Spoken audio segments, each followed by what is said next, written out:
académico para los estudiantes de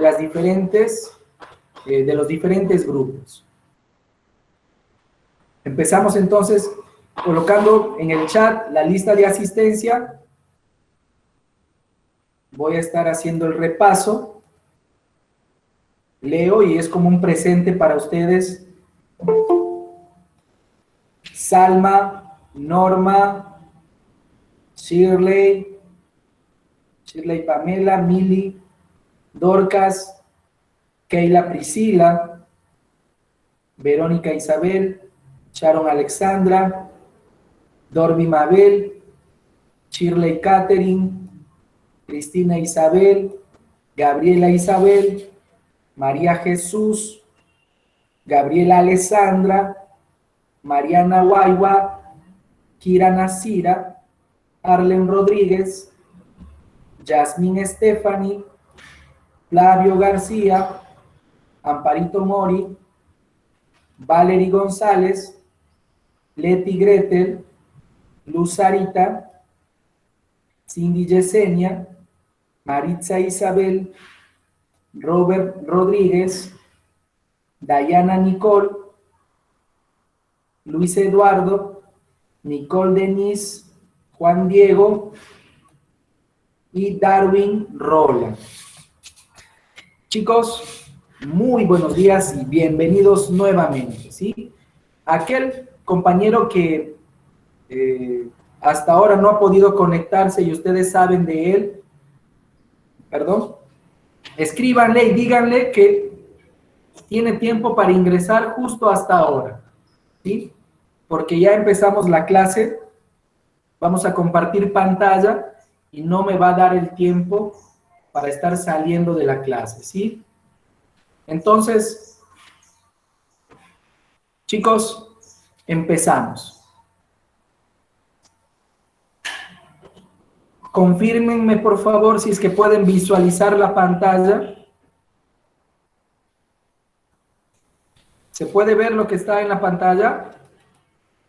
Sí, profe. Sí, profe. Sí, profesor. Sí, profesor. Genial.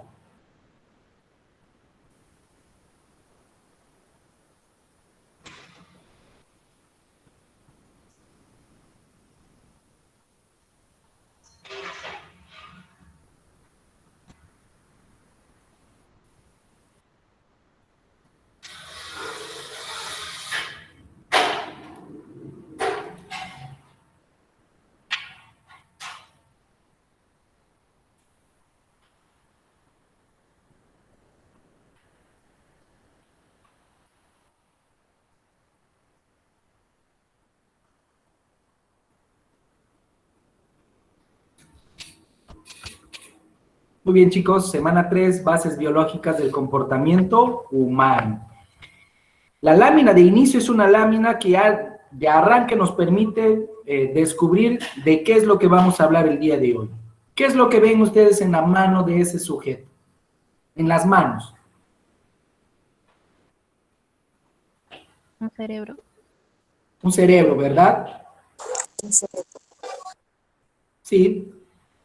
En realidad, sí, en realidad lo que se puede observar es un cerebro. Hoy vamos a descubrir que toda esa parte, esa zona, ¿sí?, tiene diferentes áreas, pero que quizás lo que más conocemos es el cerebro. Y obviamente tiene sus razones. Antes de hablar del cerebro, es importante precisar algunos conceptos, ¿no? Algunos conceptos que forman parte de las bases biológicas. El primer concepto tiene que ver con la herencia, ¿no? ¿Qué es la herencia? Muchos de nosotros relacionamos la herencia, ¿sí?, con lo que papá y mamá nos van a dejar cuando mueren, ¿no? Ay, profesor, yo ya quiero, ya que mi papá ya me deje, ya lo que mi chacra, mi casa, ¿no? A eso muchas veces nosotros le llamamos y le denominamos herencia, ¿no? Que básicamente es el acto de dejar algo a alguien. Tomando literalmente este concepto, podemos decir que la herencia es la transmisión de caracteres biológicos y psicológicos, de padres a hijos. Repito, la herencia es la transmisión de caracteres de origen biológico, los que determinan, por ejemplo, nuestros rasgos físicos, y caracteres de carácter, valga la redundancia, psicológico, los que determinan nuestro temperamento. La herencia. ¿Qué es la herencia biológica? Ya lo hemos mencionado, ¿sí? Es ese conjunto de características que determinan nuestros rasgos. Y aquí hay toda una explicación de cómo se origina esto, ¿no? Herencia biológica. Frases como una persona ve a un bebé y al ver al bebé y al ver a su mamá compara y dice, ay señora, tu hijita es igualita a ti. ¿De qué estamos hablando? ¿De herencia biológica o herencia psicológica? Psicológica. Biológica. Biológica. Claro. Herencia biológica. Herencia biológica. El ejemplo dice de que una persona, al ver a una bebé y a su mamá, esta persona le dice, señora, su hijita es igualita a usted. Ahí en el ejemplo no está hablando de conducta o no. La comparación no viene de conducta, sino viene de rasgos físicos. A eso se le denomina herencia biológica. 1.2, herencia psicológica. Y esta herencia psicológica tiene que ver con la transmisión de ciertos patrones predispuestos, ¿sí? De características comportamentales. Aquí en negrita, ¿sí? He tratado de resaltar algo con respecto a lo que estamos mencionando, dice. Si bien es cierto, existe una herencia psicológica a través del temperamento, en términos generales podemos decir, ¿sí?, que el comportamiento no es heredado, que básicamente nuestro comportamiento está determinado por el factor ambiental, ¿sí? Profesor, me estás confundiendo. ¿Hay herencia psicológica, sí o no? Sí, existe una herencia psicológica. Sin embargo, esta herencia psicológica está condicionada a lo que el entorno de ese sujeto pueda determinar. Yo puedo nacer con un temperamento de tranquilidad, un temperamento de una persona dócil, manejable, que no se molesta, ¿no? No es colérico. Sin embargo, mi entorno es un entorno conflictivo, ¿no? Vivo en una quinta donde pelean todos los días, me hacen la vida imposible a mí, y lo más probable es de que mi conducta, ¿sí?, con la que nací, con esos patrones psicológicos con el que nací, se vaya modificando y se vaya cambiando. Es por eso que resalto con negrita esto, ¿no? Que el comportamiento al final no es hereditario. Mucho se habla de este término, maduración, ¿no? ¿Quién es maduro? Profesor, el presidente de la República Bolivariana de Venezuela. Sí, él también es maduro, ¿no? Pero yo hablo de maduro haciendo referencia al término, ¿sí?, que define la conducta de una persona. Vamos a hacer el ejemplo, ¿sí? Varón de 41 años. Varón de 41 años. Toda la mañana se encierra en su habitación para jugar Free Fire. En la tarde se va a la casa de su amigo porque tiene campeonatos de... ¿Cómo se llama esto del fútbol, del play? Chicos, menciónenme un juego del play que tenga que ver con PES, fútbol. profe, PES. El PES. Ya, el FIFA, el PES 25. Pregunto, ¿este varón de 41 años tendrá una conducta madura? No. ¿Por qué? No. Yo sé que no, ¿no? La mayoría no necesita ser psicólogo para saber que obviamente no tiene una conducta madura, pero díganme por qué no.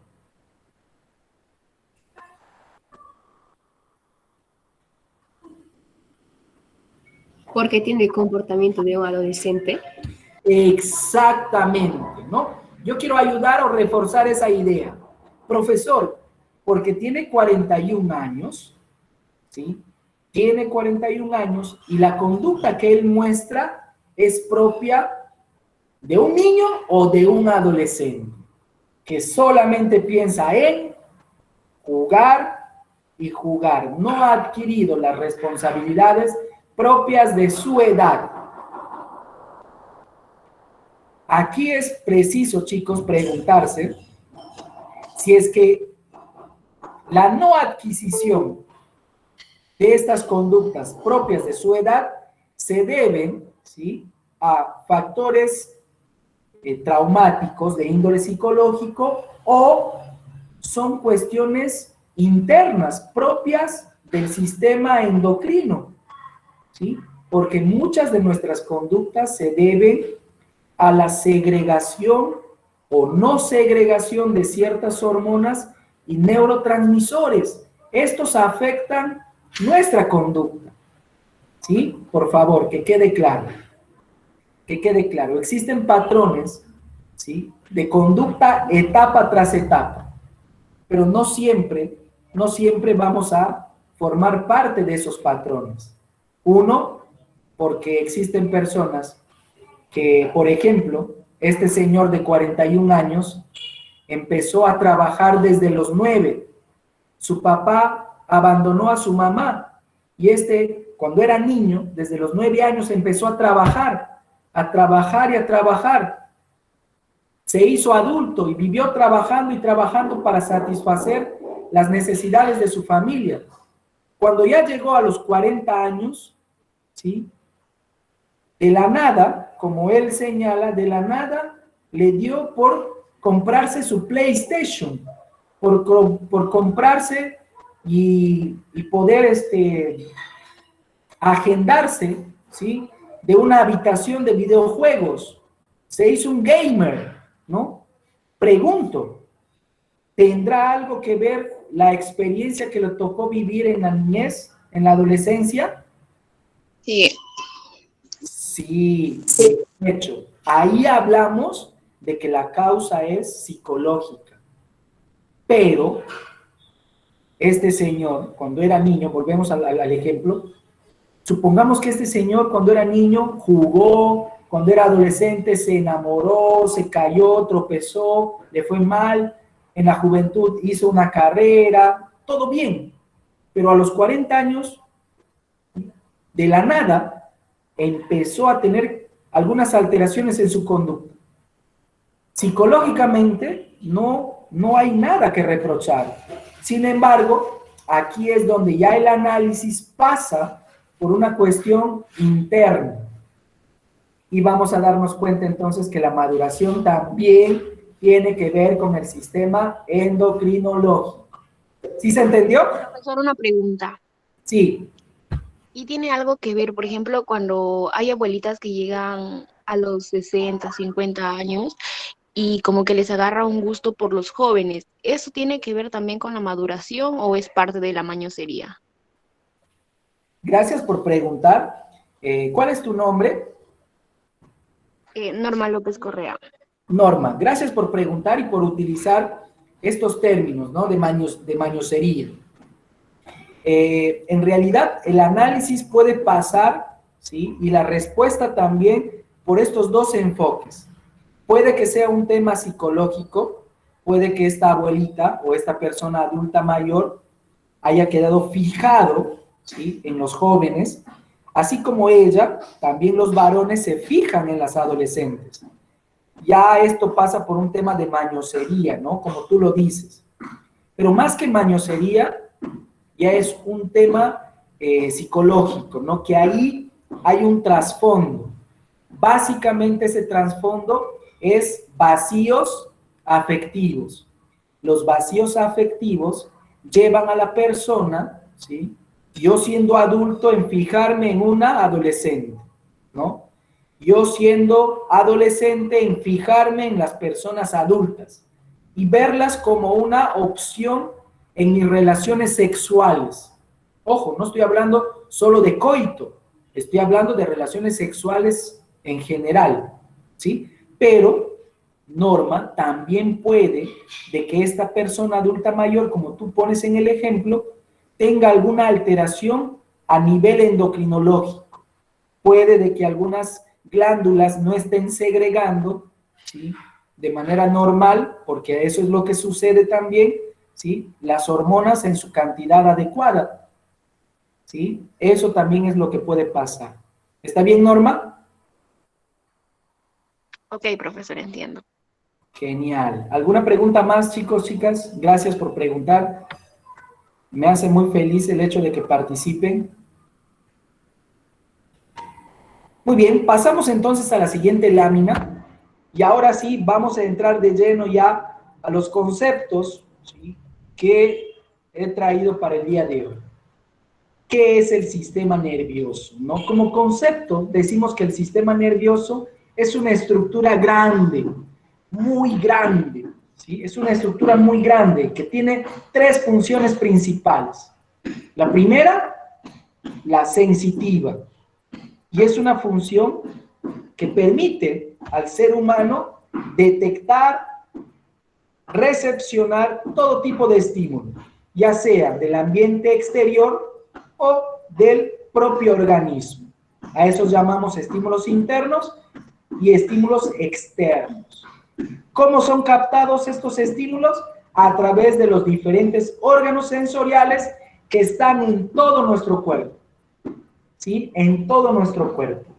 Hablamos de los órganos sensoriales auditivos, órganos sensoriales táctiles, órganos sensoriales olfativos, etcétera, etcétera.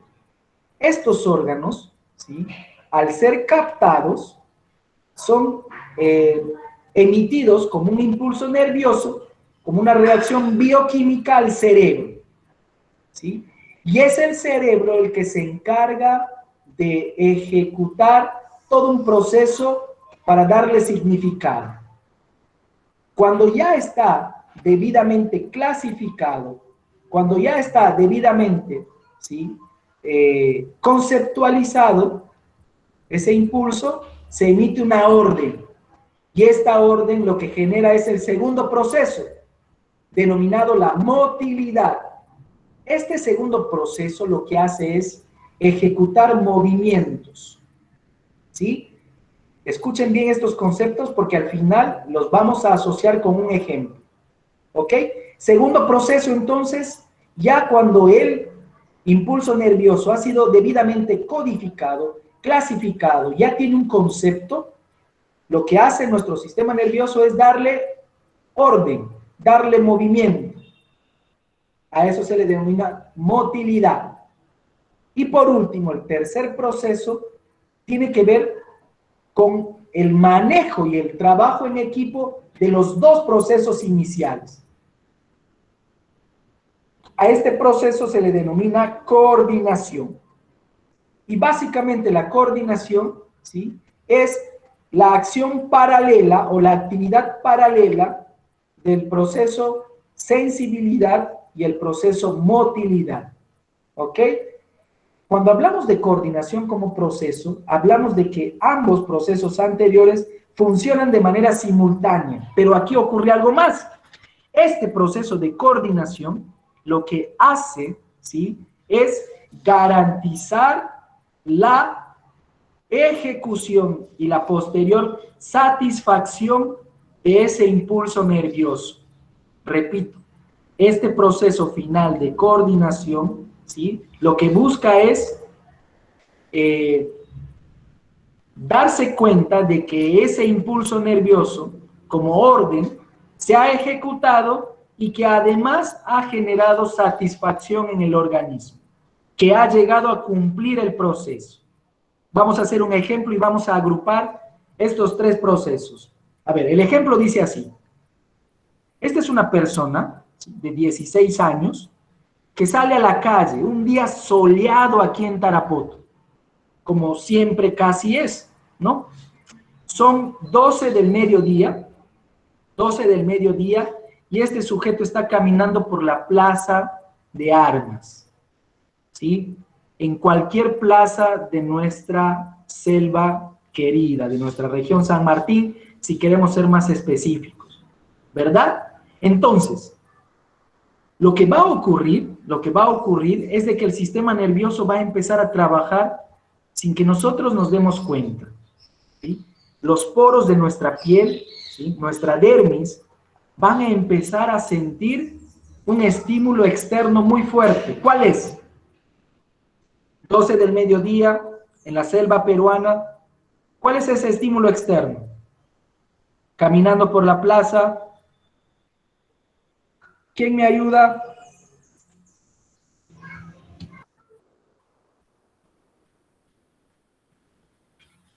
Chicos, ¿están ahí?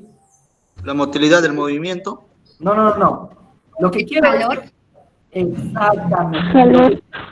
Sí, lo que quiero es que ustedes me digan cuál es el estímulo externo que nuestro sistema nervioso detecta. 12 del mediodía, caminando por la plaza, un sol terrible.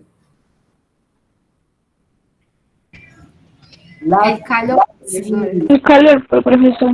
exactamente, la sensación de calor.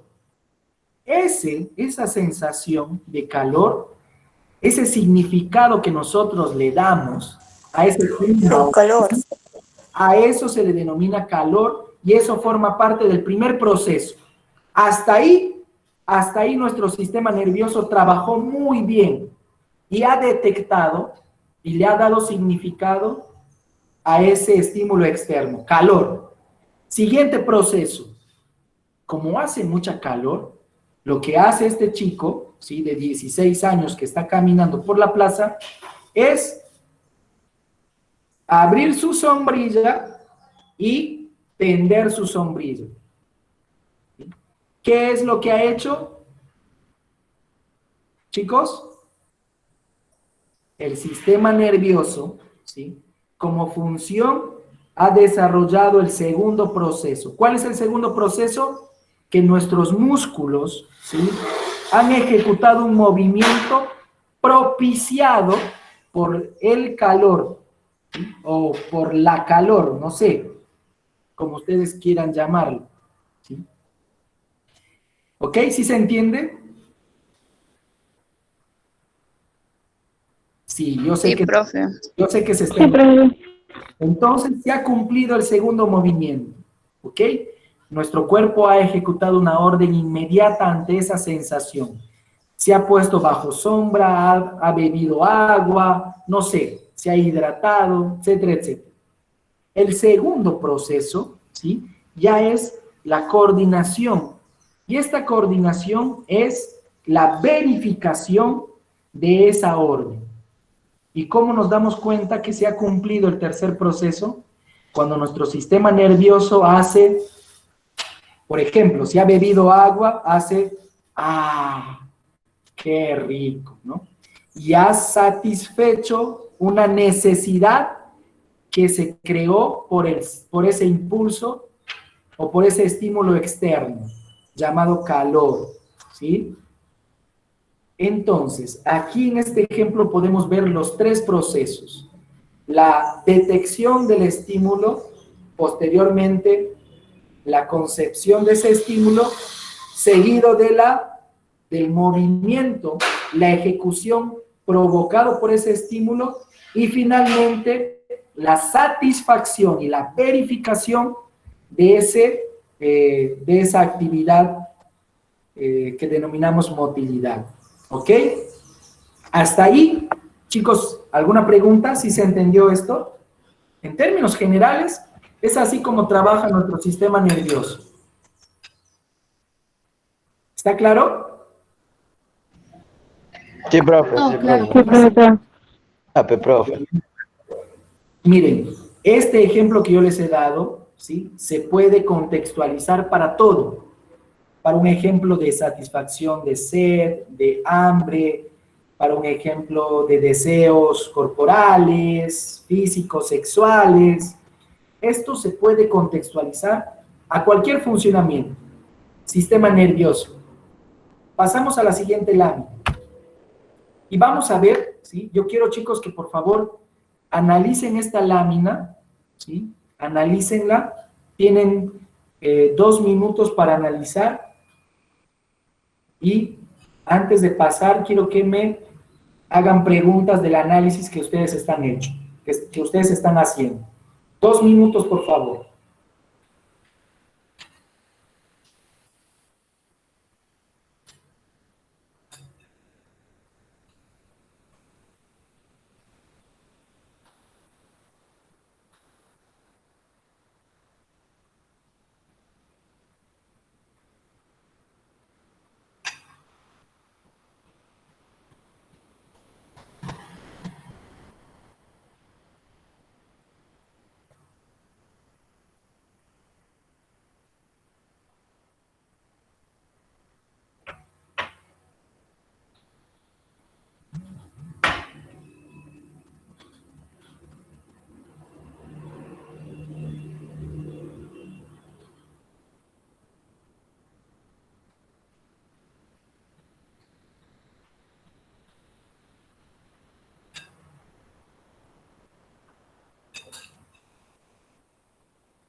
A ver, chicos,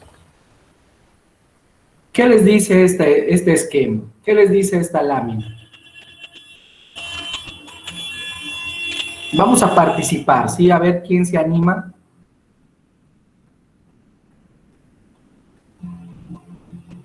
Profesor, buenos días. ¿Cómo estás? Bien, en la lámina observamos clasificación del sistema nervioso. ¿Ya? Ya también se observa que en su clasificación tenemos dos clasificaciones, tanto el sistema nervioso central como el sistema nervioso periférico. ¿Sí? ¿Qué más?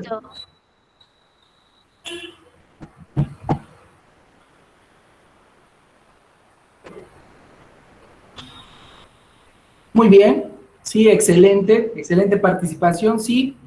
Esta lámina lo que nos dice o lo que nos menciona es de que el sistema nervioso es un sistema muy amplio, muy grande, ¿sí? Y que se divide en dos. En el sistema nervioso periférico, como su nombre lo dice, es el sistema que va a trabajar a nivel de la periferia, ¿sí? A nivel de la periferia. Y tenemos también el sistema nervioso central, que básicamente tiene al cerebro como protagonista, ¿ok? Pero no es el único órgano que ahí se encuentra. Listo. Analizado esto, pasamos a ver el detalle.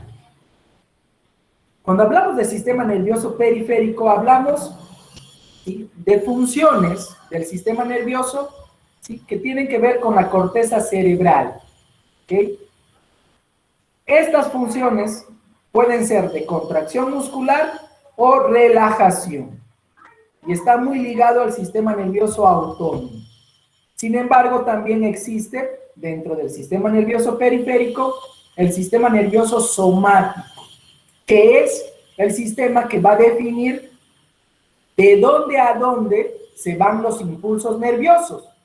Repito, el sistema nervioso periférico tiene la función de contraer los músculos o relajarlos, pero también tiene en su clasificación al sistema nervioso somático. Y aquí es preciso señalar lo siguiente.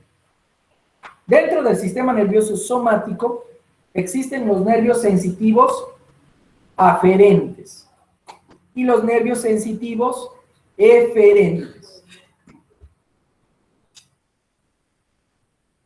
Hablamos de nervios sensitivos aferentes a los nervios, ¿sí?, a los nervios que van desde la periferia hasta el sistema nervioso central, llevando impulsos nerviosos, llevando órdenes nerviosas.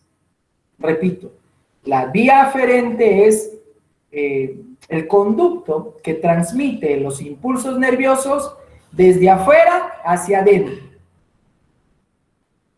Y llamamos nervios motores, ¿sí?, o vías eferentes a las vías que van llevando impulsos nerviosos desde el sistema nervioso central hacia la periferia. Entonces, dicho de una manera más fácil, la vía eferente va desde adentro hacia afuera.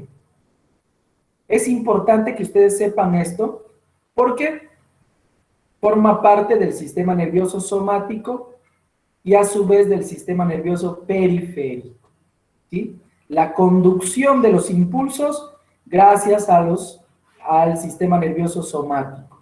Pero cuando hablamos ya de función, hablamos del sistema nervioso autónomo.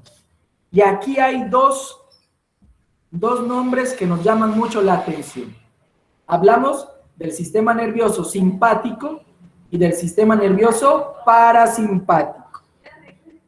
Ambos sistemas se encargan de que nuestro organismo funcione sin que nosotros, chicos y chicas, que quede claro esto, sin que nosotros seamos conscientes de ello. En otras palabras, sin que nosotros intervengamos conscientemente en su desarrollo. Como ejemplo, tenemos a la circulación de la sangre. Circulación de la sangre, ¿sí? Alguien de nosotros puede decir, mañana yo quiero que ya no circule mi sangre, ¿no? ¿Podemos decir eso? No. ¿Por qué? Porque ese proceso tiene que ver con las funciones del sistema nervioso autónomo. Por eso el nombre. Siguiente ejemplo, la digestión. Nosotros estamos comiendo casi todo el día, ¿no? Y más en ese tiempo de cuarentena. ¿Recuerdan cuando estábamos en casa casi todo el día y no podíamos salir? Nuestra única opción era comer, ¿no? Muchos de nosotros hemos ganado algunos kilitos en esos meses, ¿no? Me incluyo ahí, primer puesto. Entonces, alguien de nosotros puede decir, a ver,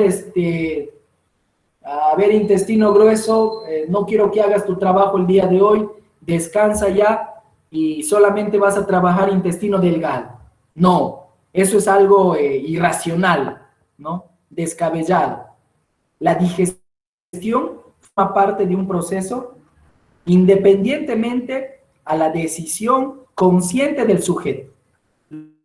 Lo mismo pasa con la respiración y otras funciones. Estimados estudiantes, ¿hasta ahí se entendió? Quiero respuestas, por favor, para seguir avanzando. Sí, profe. Muy bien. Gracias, gracias chicas. Ahora pasamos a la siguiente lámina ya para analizar. Sí, profesor. Gracias, hija, gracias. Vamos a analizar en detalle cómo funciona el simpático y el parasimpático. ¿Sí? Muy bien. Esta lámina tiene que ver con las funciones del sistema nervioso periférico, pero básicamente con las funciones del sistema nervioso autónomo. Ahí vemos una imagen, ¿sí?, que nos llama mucho la atención porque hay un encéfalo ahí. Ojo, no solo es el cerebro es la parte superior, pero ahí también está el cerebelo, ahí también está el bulbo raquídeo, el tálamo y el hipotálamo. Eso en la parte central. Y vemos esa cola que ya es la médula espinal. Pero a los costados, ¿sí?, lo que nos llama la atención son dos ojos, ¿verdad? A partir de ahí, todo lo que está al costado ya forma parte de las funciones, tanto del simpático como del parasimpático. Y vamos a ver las diferencias. Por favor, quiero que me sigan atentamente para hacer el análisis. Vamos a poner algunos ejemplos para que esto se pueda entender mucho mejor. Quiero que orienten su mirada, su atención a la parte izquierda de la lámina. Chicos, en esta lámina de la parte izquierda están todas las funciones del parasimpático. ¿Sí? Todas las funciones del parasimpático. Y en la parte derecha están todas las funciones del simpático. Muy bien, empezamos. Comparaciones y diferencias. En el parasimpático, por ejemplo, ¿sí?, lo que hace es contraer la pupila. Cada vez que nuestro organismo, nuestro sistema nervioso detecta una situación de peligro, una situación de riesgo, una situación quizás agobiante, estresante, una situación de alegría, no sé, sea cual sea la situación, quien contrae la pupila, es decir, quien cierra la pupila, es el parasimpático.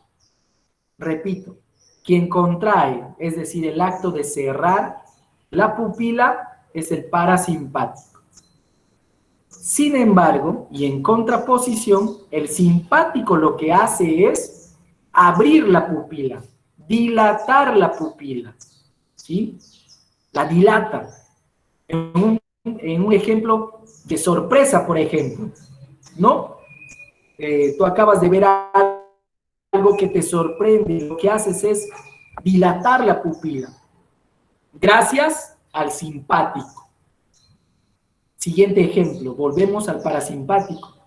El parasimpático también interviene, ¿sí?, en el desarrollo de las glándulas lagrimales. Cuando nosotros atravesamos por una situación de tristeza, lo normal es de que lloremos, ¿no? Se murió un familiar, nuestra chácara no produce, ¿no? Nuestra pareja nos dejó con nuestro mejor amigo. Entonces, ahí es donde el parasimpático actúa, desarrollando y estimulando las glándulas lagrimales. Sin embargo, lo que va a hacer el simpático es intervenir casi de manera nula. No interviene en el desarrollo de las glándulas lagrimales. No está presente, ¿sí? No está presente para intervenir. Si está ahí, no interviene. Siguiente ejemplo. El parasimpático también tiene un desarrollo activo en la estimulación de la saliva, ya sea para comunicarnos o para alimentarnos. Repito, la estimulación de la saliva es gracias al parasimpático, sea para comunicarnos o sea para alimentarnos. ¿Sí? Gracias al parasimpático hay saliva y producción de saliva en nuestra boca. Sin embargo, el simpático tiene una participación débil, poco activa en la producción de la salina. Interviene, pero su participación es débil. Siguiente ejemplo. En el sistema cardíaco, en el sistema circulatorio, el parasimpático actúa de tal manera, ¿sí?, que dilata las arteriolas, las abre y permite que nuestro ritmo cardíaco se acelere independientemente de la situación. Sin embargo, el simpático, ¿sí?, el simpático lo que hace es acelerar el corazón y contrae las arteriolas. Repito, el simpático lo que hace es acelerar el ritmo cardíaco, pero contrayendo las arteriolas. El siguiente ejemplo y la siguiente comparación tiene que ver ya con el sistema pulmonar, ¿sí?, con el sistema respiratorio. El simpático contrae los Profesor, una bronquios, pregunta. los cierra. Dime, hija. Profesor, en el caso del trasplante del corazón, por ejemplo, ¿cómo un corazón sigue vivo o sigue latiendo si es que ya lo sacaron de la persona y el sistema simpático, parasimpático ya murió juntamente con la persona?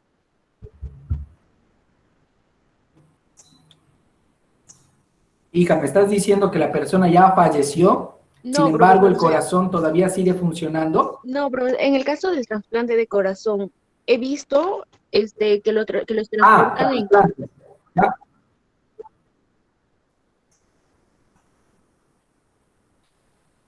Hija, en la mejor parte se cortó. Por favor, vuelve a plantear tu pregunta, está interesante. No tengo claras mis ideas, profesor, pero ahí... Hola. Ya.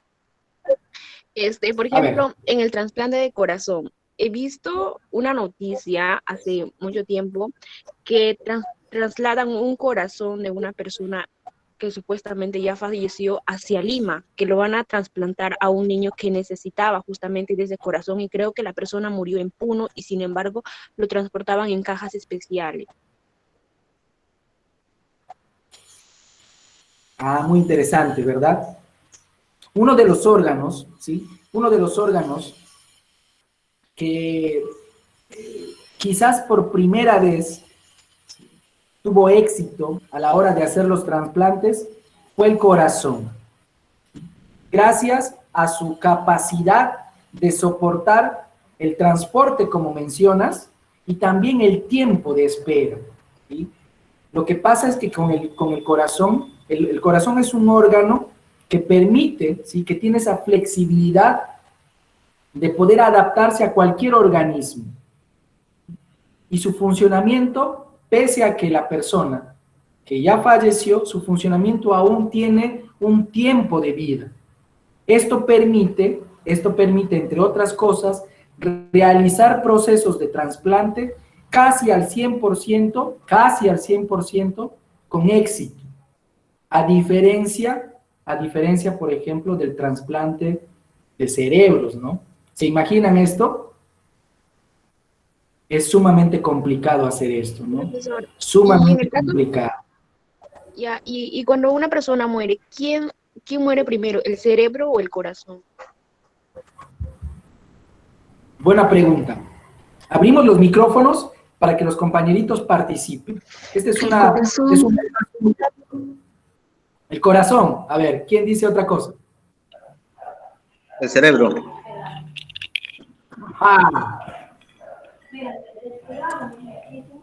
Ahora, mira, ahora hay dos posiciones.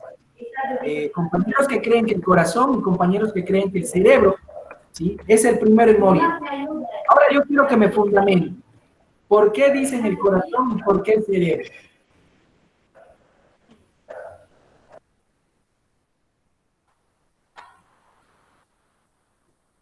Hola. Profesor, yo ¿Sí? creo que puede ser, depende de la causa de la muerte. También un punto para analizar, ¿verdad? En términos generales, chicos, en términos generales, es el sistema nervioso, ¿sí?, es el sistema nervioso con el órgano principal, que es el cerebro, que forma parte del encéfalo, ¿sí? Es el que determina el funcionamiento de los demás sistemas, ¿sí? Entonces podemos decir que ante el fallecimiento de una persona, es el cerebro, es el sistema nervioso el primero en bloquearse, ¿sí? El primero en cerrar sus funciones y por ende los demás órganos también, ¿ok? Pero esto está sujeto a otros factores, ¿ok? Esto está sujeto a otros factores. Les sugiero y les recomiendo, yo sé que es interesante esto, de que cuando estén en el curso de biología, ¿sí? Dime, hija. Respecto a la pregunta, si es una muerte cerebral, creo que lo que deja de funcionar es el cerebro, pero puede que todavía el corazón esté haciendo latidos. O sea, creo que depende a la enfermedad que tiene, cuál es lo que deja de funcionar primero. Hija, escúchame un ratito. No logro alcanzar a escuchar con claridad.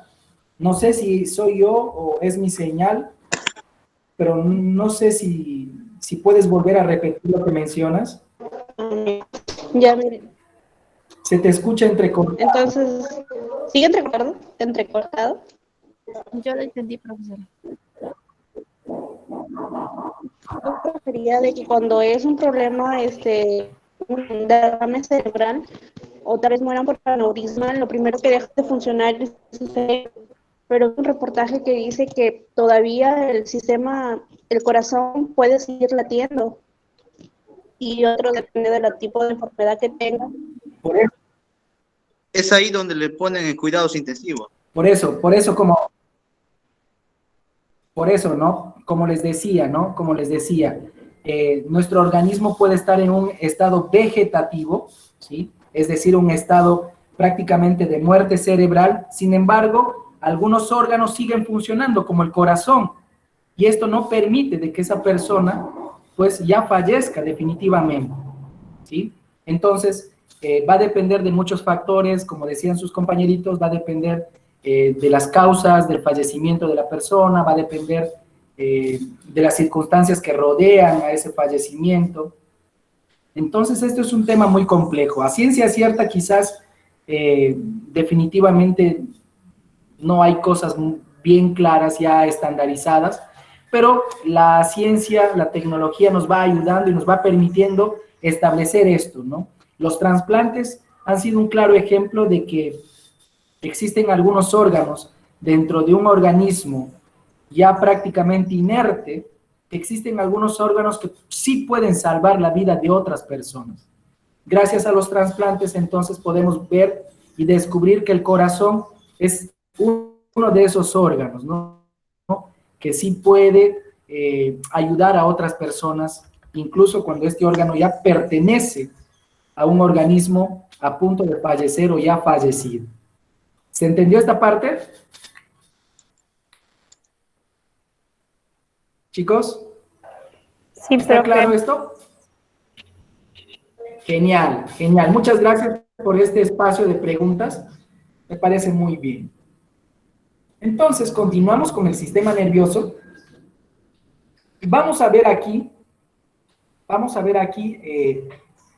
diferencias, ¿no? Al comparar cómo funciona el simpático y el parasimpático. Además, dice que el parasimpático también forma parte de todo el sistema digestivo, ¿no? En la movilidad y en la secreción del estómago, permitiendo que en todo ese flujo gastrointestinal se puedan generar los procesos metabólicos. Por ejemplo, ¿no? El parasimpático lo que hace es estimular el páncreas. Y ustedes saben que en el páncreas, ¿sí?, se segrega la insulina. Pregunta de examen. ¿Para qué sirve la insulina? ¿Quién es el primero en responder?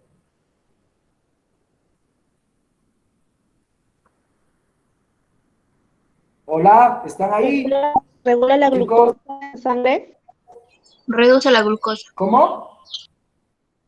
Y regula la Sí, genial. Controla los niveles de azúcar en la sangre. Más fácil que eso no hay, ¿sí? Por favor, cuando hablamos entonces del parasimpático, acordémonos de que forma parte de todo ese sistema digestivo y también del sistema endocrino, porque el páncreas, que es un órgano que forma parte del sistema digestivo, también forma parte del sistema endocrino y va a permitir la segregación de la insulina. Y esta insulina lo que va a hacer es regular los niveles de azúcar en la sangre. No se olviden, ¿ok? A contraposición vemos a un simpático que inhibe, es decir, no permite la movilidad del flujo gastrointestinal y la secreción del estómago. Además, también no permite el movimiento o la segregación de hormonas en el páncreas y en las glándulas suprarrenales, ¿no? Están ahí contrapuestos. Ojo, no estoy diciendo de que el simpático sea el malo de la película, no. Lo que estoy diciendo es de que cada quien cumple funciones específicas. Por eso nuestro organismo, ¿sí?, es el más perfecto de todos los organismos habidos y por haber. ¿Está bien? Finalmente, tenemos que el parasimpático también forma parte de la contracción de la vejiga, ¿sí? Cuando nuestra vejiga ya está, utilizando términos criollos, ¿sí?, coloquiales, cuando nuestra vejiga ya está llena de orina, lo que hace es contraerla, cerrarla y no permitir que siga ingresando más. Esto nos avisa y nos lleva al baño. Una vez, ¿sí?, una vez descargada esa orina, lo que hace es actuar el simpático, provocando esa sensación de relajación. No sé cuántas veces ustedes han experimentado de que querían ir al baño, ¿sí?, por horas, y no podían porque estaban en clases, dando un examen, no sé. Y cuando logran hacer eso, la primera sensación es, ¡ah! Esto es vida, ¿no? Esa capacidad o esa sensación de relax es gracias al simpático.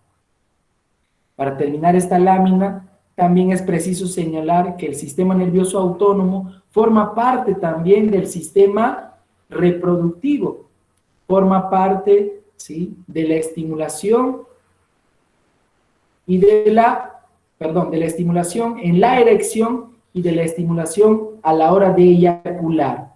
Estamos hablando, ¿sí?, de la contracción y estamos hablando de la, estamos hablando del aparato sexual masculino.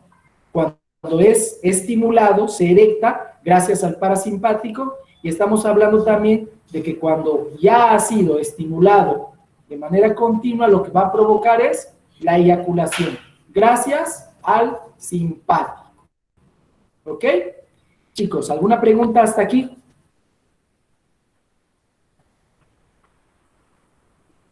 No, profe.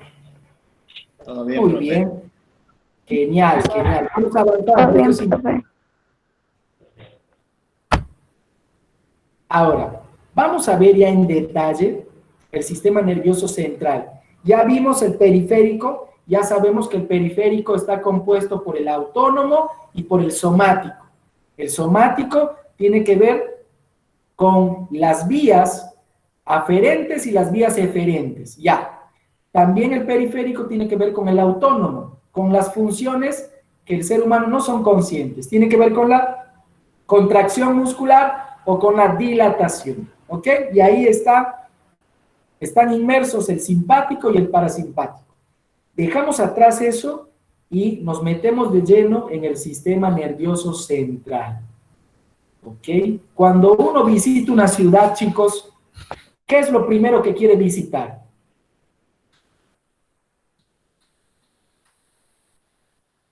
Lugares turísticos. Ya, lugares turísticos. Yo estaba orientado esta pregunta, la orientaba más para que la respuesta sea más o menos así. Profesor, cuando uno visita un lugar, ¿sí? Lo primero que quizás quiere ver es su plaza, el centro de la ciudad. ¿Por qué creen? ¿Por qué el centro? Porque cerca del centro puede encontrar lo que es centros de comercio, hospedaje.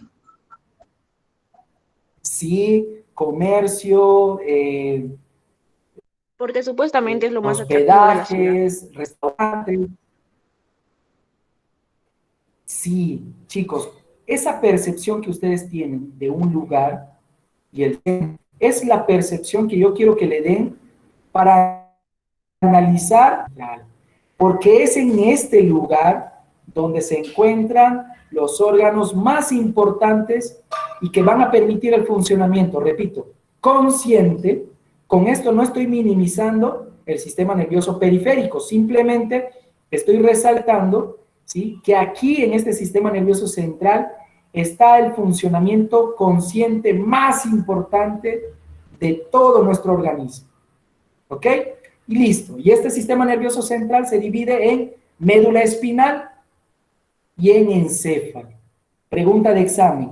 ¿Dónde se encuentra el cerebro? ¿En la médula espinal o en el encéfalo?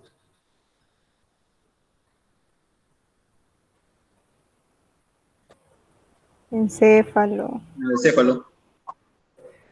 A ver, esta es una pregunta para ver si están atentos, ¿ok? Y si están presentes. No se sientan mal, no digan, ay, el profesor, sus preguntas tontas, no. Para ver si están atentos. Muy bien. Vamos en detalle entonces. Vamos a analizar primero la médula espinal. Y este gráfico es un gráfico muy simpático para analizar. ¿Por qué?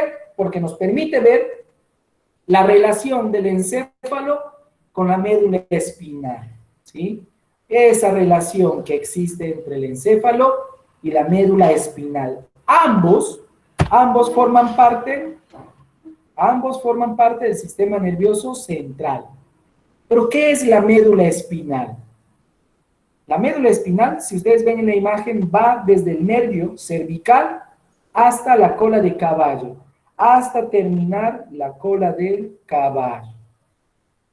¿Qué es la médula espinal? Es un cordón nervioso, ¿sí? Y su estructura es responsable de algunas respuestas reflejas, ¿sí? Como son nervios, lo que van a provocar son respuestas reflejas, tanto la rotuliana como las respuestas de defensa. Cada vez que nuestro cuerpo, ¿sí?, cada vez que nuestro cuerpo emita un impulso nervioso a nivel de la médula espinal, ¿sí?, va a provocar respuestas reflejas. ¿Qué quiere decir con respuestas reflejas? Respuestas involuntarias, ¿sí?, que nosotros no formamos parte voluntariamente de ese reflejo, de esa conducta. Primer ejemplo.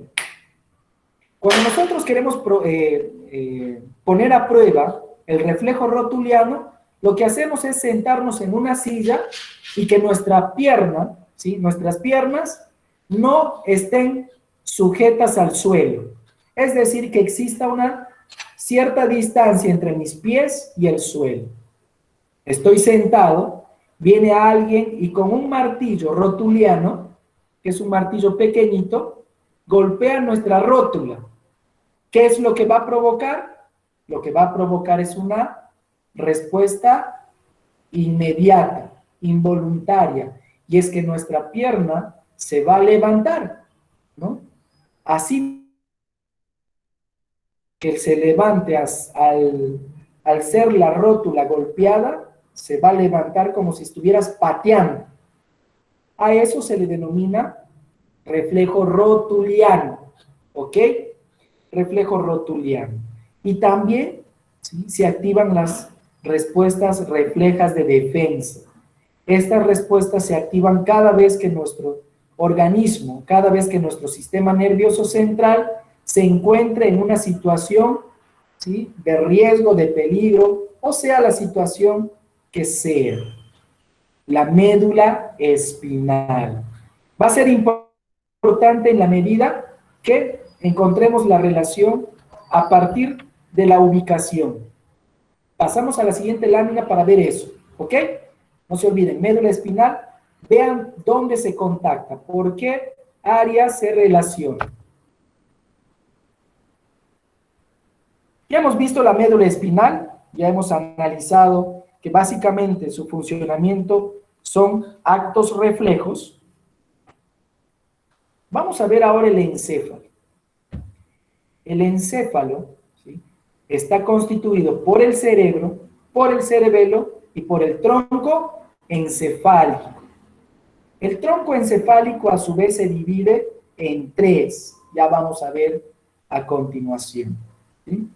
El más importante quizás, el bulbo raquídeo.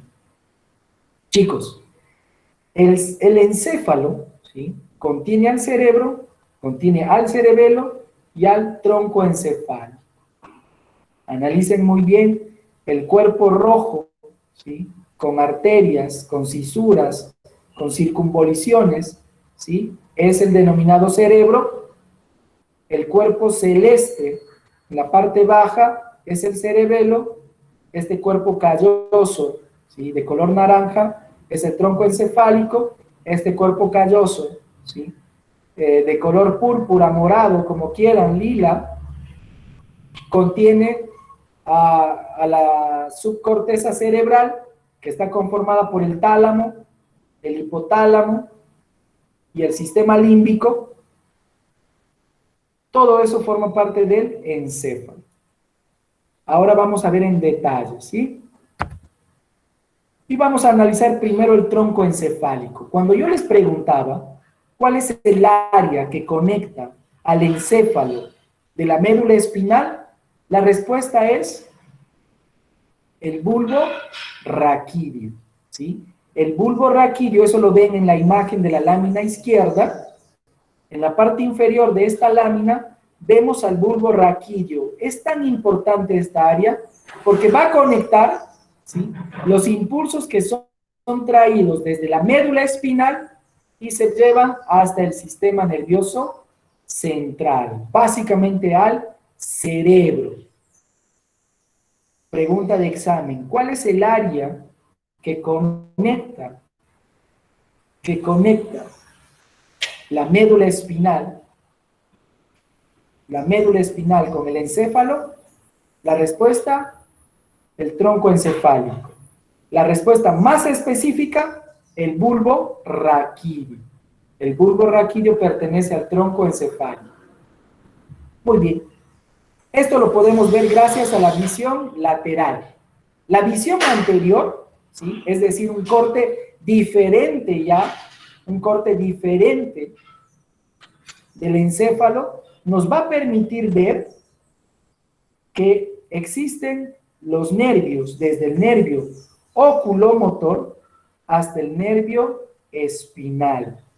Nos permite también diferenciar las partes del tronco encefálico y sus relaciones, gracias a la visión anterior. Este es un corte que nos permite visualizar en detalle, ¿sí?, todos los nervios, desde el nervio óptico oculomotor hasta el nervio espinal. Tronco encefálico.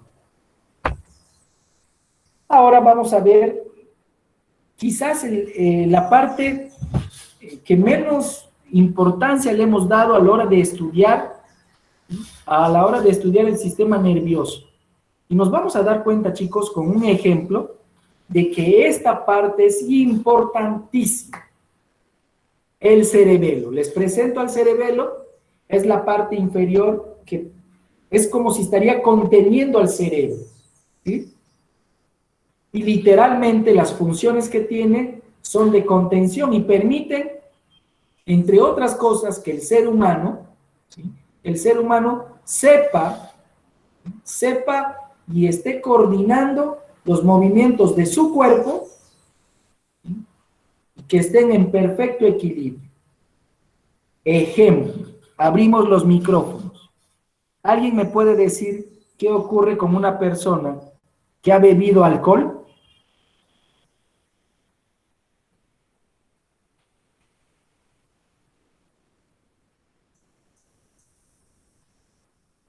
Chicos, ¿Cómo dice, profe?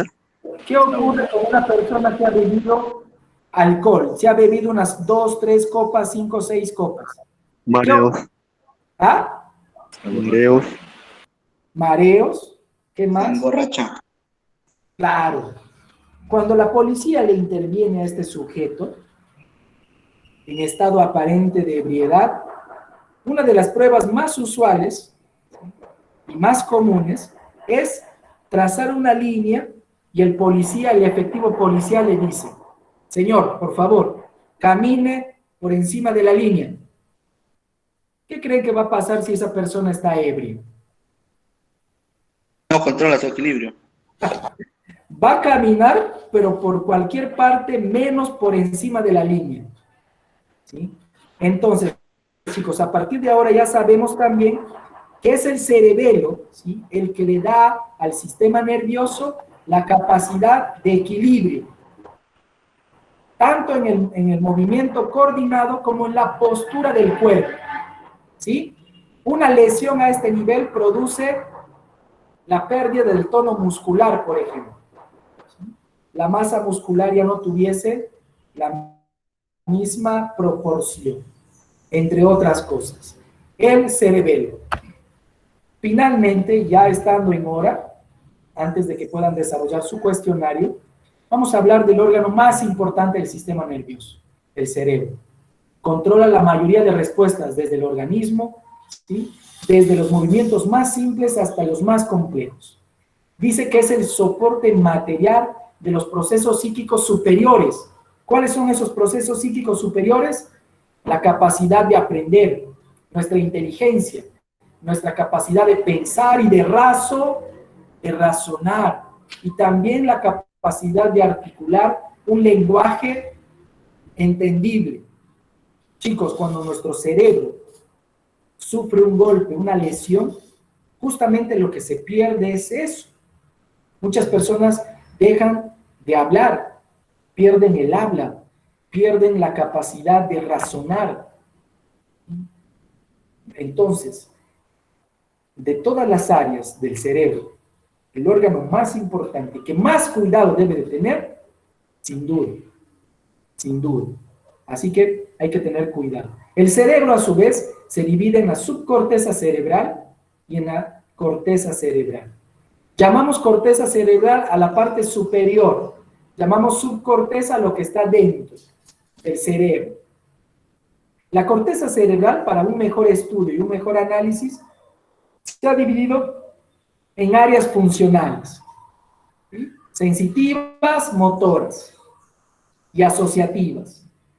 La corteza cerebral, para un mejor estudio y análisis, también se divide en dos hemisferios, hemisferio izquierdo y hemisferio derecho. La corteza cerebral, para un mejor estudio, si esto ya tiene que ver con la parte geográfica, ¿sí?, del cerebro, se divide en lóbulos frontales, temporales, occipitales y el lóbulo parietal. Vamos a ver entonces en esta lámina la corteza cerebral, ¿sí?, y vamos a poder diferenciar las áreas y vamos a poder diferenciar los lóbulos, ¿sí? Podemos ver en la parte inferior derecha, el área visual forma parte del lóbulo occipital. Podemos también ver de color, ¿qué color será esto? Un color rosado, ¿sí?, medio rosado, el área del lóbulo frontal, el área asociativa, el área auditiva de color naranja, el área sensorial de color azul y el área de asociación en el lóbulo parietal de color morado. ¿Para qué sirve eso? ¿Por qué es importante? Para que ustedes puedan definir lo que está a continuación. Cuando hablamos de hemisferios cerebrales, hablamos del hemisferio izquierdo y el hemisferio derecho, ¿sí? Estudios señalan de que nuestro cerebro, ya sea el izquierdo o el derecho, no funcionan de manera aislada, No funcionan cada uno por su lado, pero también los estudios señalan de que cada hemisferio, el izquierdo y el derecho, tienen funciones específicas y uno puede atribuirle funciones específicas a cada lado. Por ejemplo, se dice que el hemisferio izquierdo es el hemisferio del razonamiento, pensante, del lenguaje hablado, del lenguaje escrito. El cerebro izquierdo también es el que nos permite desarrollar habilidades matemáticas, científicas, numéricas, y además controla la mano derecha. Cuando hablamos del hemisferio derecho, podemos hablar de ese hemisferio que le permite al ser humano tener la capacidad de creación, inventiva, de imaginación. Aquí está el sentido artístico, musical, también la capacidad de poder ver las cosas en 3 dimensiones, y además controla la mano izquierda. En el gráfico que está en la parte derecha, en la columna derecha, podemos ver a un cerebro que está dividido en 4. Tenemos al hemisferio izquierdo que tiene los cuadrantes A y el cuadrante B. Tenemos al hemisferio derecho que tiene al cuadrante D y contiene al cuadrante C. A ver, ¿alguien que quiera participar? Por favor, para hacer este ejemplo va a ser bien interesante. ¿Alguien que diga, yo, profe, quiero participar?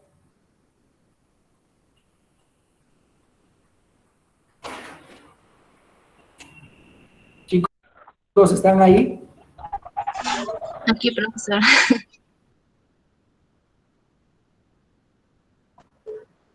A ver, hija, vamos a hacer el ejemplo contigo. De este cuadrante,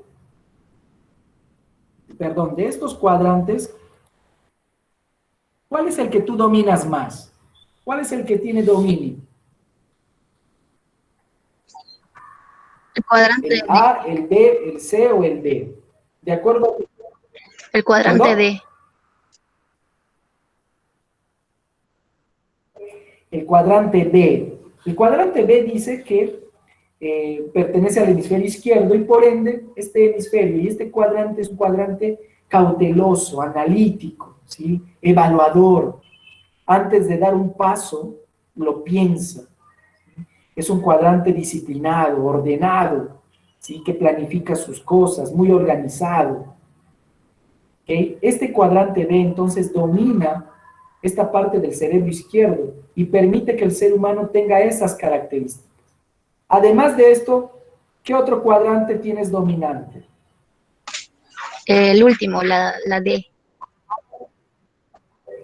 El cuadrante D, ¿sí? La intuición, la imaginación, la inventiva, la curiosidad, la creatividad forman parte de este cuadrante. Muy bien.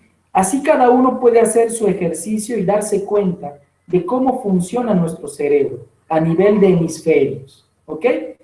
Un trabajo y una práctica interesante. Ahora vamos a analizar los lóbulos craneales. Cuando hablamos de lóbulos craneales, hablamos, ¿sí?, de 4 lóbulos. El más grande de ellos, y es el que está, ¿sí?, lo podemos tocar en nuestra frente, es el lóbulo frontal, encargada de la conciencia del ser humano, ¿sí? Se encarga de la conciencia del ser humano. ¿Qué nos permite? Nos permite llevar una planificación de nuestras actividades, de tener un orden en nuestras actividades. Aquí también se encuentra el área de Broca, el área que permite la articulación y la comprensión del lenguaje. ¿Sí? Aquí en el lóbulo frontal, si una persona sufre un golpe y es un golpe fuerte, lo más probable es de que pierda la capacidad de habla, que pierda la conciencia de sí, ¿okay? No pueda tomar decisiones, entre otras cosas. El que sigue, y está pintado de color verde, para poder diferenciarlo, es el área temporal, el que más cerca está a nuestros oídos, y se puede encontrar en el lóbulo izquierdo, perdón, en el hemisferio izquierdo como en el hemisferio derecho. El lóbulo temporal es el que nos permite registrar y almacenar datos en la memoria. Intervienen en los datos también de la información auditiva. Lo que hace este lóbulo temporal es decodificar el lenguaje auditivo, ¿sí? Decodificar, gracias al área de Wernicke. El siguiente lóbulo, que está de color amarillo, es el lóbulo parietal, ¿no? Hay los que juegan fútbol van a poder ubicar su parietal, y es el que muchas veces utilizamos para cabecear la pelota, ¿sí? Parietal derecho y parietal izquierdo, ¿ok? Parietal, ¿cuál es su función? Recepciona, analiza, almacena información que corresponde a la sensibilidad táctil, ¿sí? Todo lo que es sensibilidad táctil es el lóbulo parietal, ¿sí? Un cosquilleo, un hormigueo, gracias al lóbulo parietal. Y finalmente, el área pintado de color rosa, y que aparentemente es el más pequeño, es el lóbulo occipital, que nos permite, entre otras cosas, su función es la capacidad del desarrollo visual, ya que recepciona, procesa y le da sentido a todo lo que observamos, Lóbulo occipital. Avanzamos rápidamente y llegamos ya a las láminas finales. Vamos a analizar la subcorteza cerebral. Decíamos que la subcorteza cerebral, ¿sí?, es la parte interna del cerebro, ¿sí? Es la parte interna del cerebro. Aquí está el sistema límbico. Su principal actividad es ser responsable de nuestra vida emocional. Aquí también está el tálamo, que es el centro de relevo de las funciones límbicas, como del hipotálamo. Se puede decir que es el nexo, el puente entre ambos. Y también tenemos al hipotálamo. Aquí en el hipotálamo es donde se generan, ¿sí?, los equilibrios, llamados homeostasis, equilibrios corporales, ¿sí? También el hipotálamo regula la temperatura, regula el hambre, regula la sed. No se olviden, subcorteza cerebral. Finalmente, tenemos un cuadro del sistema endocrino y tenemos las 4 principales glándulas endocrinológicas. En realidad pueden ser 8, pueden ser 9, dependiendo del texto que utilicen, pero vamos a ver 4 y de las 4 más importantes. Tenemos a la hipófisis, la que regula el funcionamiento de glándulas, de casi todas, pero además su función es segregar hormonas, denominada la hormona del crecimiento. Lionel Messi, por ejemplo, tuvo que ser intervenido para que pueda alcanzar un crecimiento óptimo dentro de su somatotipo, ¿sí? Si no, se hubiese quedado como una pulga, pero pulga le llaman, ¿no? Bueno, tenemos también la glándula tiroidal. Aquí está la tiroides. ¿Cuál es su función? Regular el metabolismo. Regular el metabolismo. Y que este aprovechamiento de alimentos se conviertan en una energía, en energía para el cuerpo. Tenemos también las glándulas suprarrenales, ¿no? Las glándulas suprarrenales generan o segregan hormonas, diferentes hormonas. Y quizás la más conocida sea la adrenalina. Y la adrenalina se manifiesta o se activa cada vez que nuestro cuerpo se encuentra en una situación de riesgo o peligro inminente. Cuando estamos subidos en esos juegos, por ejemplo, en una montaña rusa, ¿sí?, lo que vamos a segregar es adrenalina por doquier, ¿sí?, porque es una situación extrema, ¿no? Pero además las glándulas suprarrenales también segregan cortisol, ayudan en la fabricación de la testosterona, ¿sí?, ayudan en el control de la presión arterial, en el flujo de la frecuencia cardíaca, etcétera, etcétera. Y por último tenemos las glándulas sexuales, llamadas gónadas.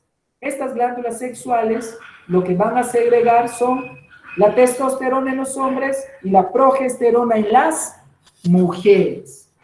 Los órganos son los ovarios en las mujeres y los testículos en los varones. Son 11 de la mañana, hasta aquí hemos llegado, ¿sí?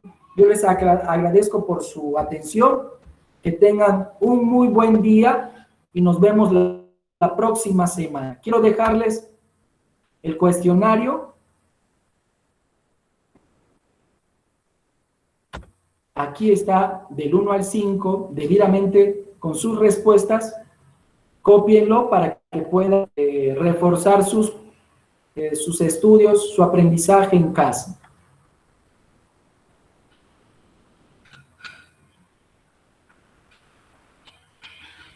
Y también tengo las respuestas de la pregunta 6 hasta la 10. Tomen nota, cópienlo. Yo aprovecho para ir despidiéndome. Chicos, que les vaya súper bien entonces. Que tengan un feliz miércoles y hasta la próxima. Chao. Chao, profe. Ya, profe, nos vemos, profe. Sí, profesor. Listo, chicos. Cualquier consulta al interno, ¿sí? Que les vaya Ya súper termino bien. ya. Y ya Profe, pasó. Chao, chao. ¿te vas? ¿Cómo? Ya te vas, profe.